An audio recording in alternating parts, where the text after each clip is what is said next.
Ê, tụt lúa à, cũng một xa xa lo lắm. Đã có thể cúi chế ư sao xí yo rung đùa là.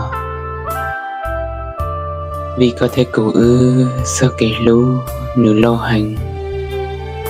Do hai tìa ư họ là sẽ cậu siêu hơn cả là. Dẫn ra xí lú chế rung lâu má. Tiệt xí giờ chỉ ra xí lú. Trên tre ư sao kể lú giờ trái múa cho đu múa.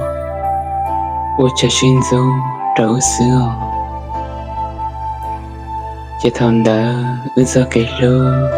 Ai giờ chỉ chuối khó thư rung là ở lo.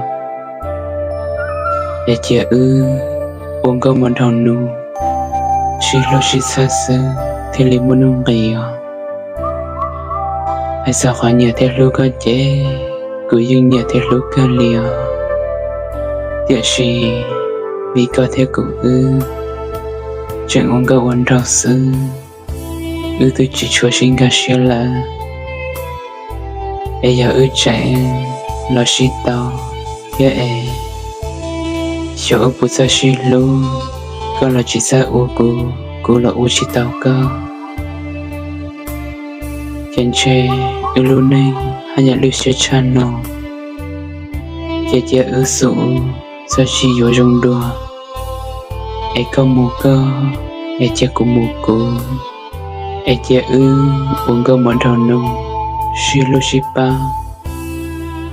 Sự ưu do kể lũ. Thế lý cả một thái xìa. Ê xin nông một lời to. Cô cho thọ cả cơ môn thịa ta ý tụ. Lúc lúc có cho cô thịa. Nên xí gà xìa. Chỉ sao xong lý ưu ta xí nó là ở lo. Mùi trong cơ.